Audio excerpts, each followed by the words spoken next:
வணக்கம். இந்த பதிவில் ரிஷபம் ராசி நண்பர்களுக்கு இந்த வாரம் ராசி பலன்களை தெளிவாக பார்க்கலாம். ராசியிலே செவ்வாய் அமர்ந்திருக்கிறாரு. சுக்கிரனுடைய அமைப்பு 4ஆம் இடத்தில் இருக்கக்கூடிய அமைப்புகளில் இப்போ சொந்தத்திலே வரன் அமைவதற்கான அமைப்புகள்லாம் கண்டிப்பாக இருக்குது.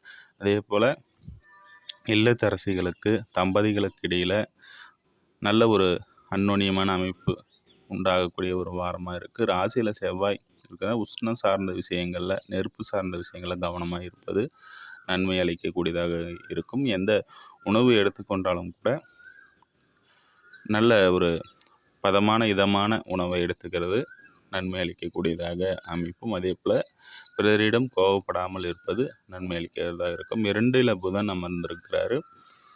இது நல்ல ஒரு அமைப்பு தான். பசங்க விஷயங்களில் அதேபோல் குடும்ப வருமானம் இது எல்லாமே நல்லாயிருக்கும். சூரியன் இங்கே மிதுனத்திலிருந்து 3ஆம் இடத்திற்கு இப்போ வெளிதூர விஷயங்களில் புதிய முயற்சிகளை மேற்கொள்பவர்களுக்கு ஒரு நல்ல வாரமாக இந்த வாரம் ரிஷபராசி நண்பர்களுக்கு உங்களுக்கு முயற்சிக்கு ஏற்ற பலன்கள் கண்டிப்பாக கிடைக்கும்.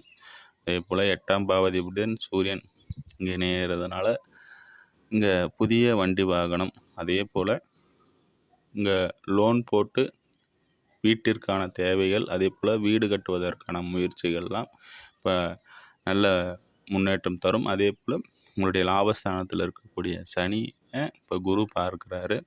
இதனால் வெளிதூரத்தில் வசிப்பவர்களுக்கு இல்லை வெளிநாடுகளில் வசிப்பவர்களுக்கு இப்போ நல்ல ஒரு முன்னேற்றம் வேலைகளில் கண்டிப்பாக இருக்கும். அதே போல் உங்களுடைய 4ஆம் இடத்துல சுக்கிரன் இருப்பது கூட நன்மை தான். உங்களுடைய தாய்வழி உறவுகள் மூலயமாக சுப விஷயங்களில் கலந்துக்கிறது, நல்ல ஆரோக்கியமான ஒரு உறவாடல்கள்லாம் இப்போது கண்டிப்பாக ரிஷபராசி நண்பர்களுக்கு அனைவருக்குமே இருக்குங்க.